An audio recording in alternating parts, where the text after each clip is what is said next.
हल्द्वानी में आयोजित 38वें राष्ट्रीय खेलों के स्विमिंग प्रतियोगिता का आज समापन हो गया, जिसमें कुमाऊं कमिश्नर दीपक रावत ने विभिन्न इवेंट्स में मेडल जीतने वाले खिलाड़ियों को स्वर्ण, रजत और कांस्य पदक प्रदान किए। इस अवसर पर भारतीय ओलंपिक संघ के पूर्व महासचिव राजीव मेहता भी उपस्थित थे। कमिश्नर दीपक रावत ने पत्रकारों से बातचीत में कहा कि 38वें राष्ट्रीय खेलों ने देवभूमि उत्तराखंड को देश में एक नई पहचान दिलवाई है। हल्द्वानी में swimming, triathlon, kho kho, football और कल से शुरू हो रहे ताई कमांडो जैसे खेलों का आयोजन हुआ है, जिसमें हल्द्वानी को भी राष्ट्रीय स्तर की पहचान मिली है। राष्ट्रीय खेलों के दौरान पूरे प्रदेश में खेलों के आधारभूत संरचना में उल्लेखनीय वृद्धि देखी गई है, जिससे अब किसी भी खेल के लिए अन्य राज्यों की ओर रुख करने की आवश्यकता नहीं है। मुख्यमंत्री पुष्कर सिंह धामी लगातार 38वें राष्ट्रीय खेलों पर नजर बनाए हुए हैं और रोजाना हो रहे खेलों की जानकारी और खिलाड़ियों को मिलने वाली सुविधाओं के बारे में अपडेट ले रहे हैं। 14 फरवरी को पुरस्कार समारोह आयोजित होना है,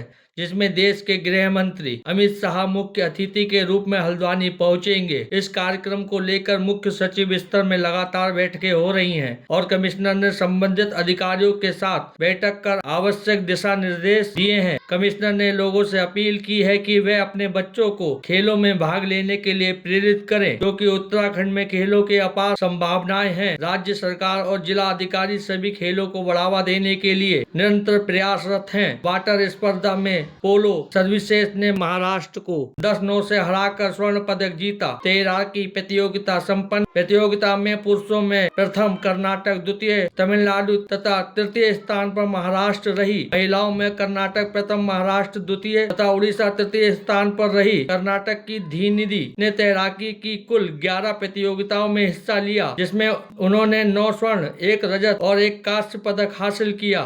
देखिए, सबसे बड़ी उपलब्धि तो उत्तराखंड की ये है कि ये नेशनल गेम्स के दौरान इतना वर्ल्ड क्लास इंफ्रास्ट्रक्चर पूरे प्रदेश में बन गया है। कुमाऊं की हम बात करें तो पिथौरागढ़ जैसे दुर्गम जिले में भी बहुत अच्छा इंफ्रा डेवलप हो गया है और सारा का सारा जो आपके इवेंट्स हुए हैं परमानेंट इंफ्रास्ट्रक्चर के ऊपर हुए हैं और कोई ऐसा इवेंट नहीं है जो हमें बाहर करवाना पड़ा हो राज्य के। बहुत बड़ी उपलब्धि है और माननीय मुख्यमंत्री जी भी यहाँ पे लगातार जो इंतजाम है उसकी निगरानी करते रहते हैं और उसको हम सब लोग दिखवा रहे हैं। अभी क्लोजिंग सेरेमनी की भी तैयारियां होनी, आज वीसी हुई है चीफ सेक्रेटरी मैम की। अभी जो आप स्विमिंग पे मैं आया था अवार्ड सेरेमनी में, बहुत अच्छा आयोजन हुआ और आई थिंक यहाँ पे जो एक्सपर्ट्स हैं उन्होंने मुझे बताया है कि इस तरह के जो स्विमिंग पूल्स हैं गिने चुने देश के अंदर, तो एक बहुत बड़ा एसेट है जिसको यंगस्टर्स को यूज करना चाहिए। मेरी अपील आपके माध्यम से पेरेंट्स को है कि इतनी बड़ी फैसिलिटी हल्द्वानी में आपके बीच है तो इसका जरूर वो लोग इस्तेमाल करें और बच्चों में खेलने का जो शौक है उसको थोड़ा पैदा करें, थोड़ा स्क्रीन टाइम उनका कम करें और उनको आउटडोर्स में थोड़ा एंकरेज करें। सर, फुटबॉल मैच बड़ी उपलब्धि है और दर्शकों से उन्होंने बहुत अच्छी यहाँ पे चीयरिंग की, तो ऐसे ही चीयरिंग करते रहें और अच्छे रिजल्ट्स आते रहेंगे। Thank you. Happy with all the events in the national games today. Super excited for the last event of the day and the last event of mine, the mixed medley relay. Hopefully it goes really well and hopefully we get another gold medal.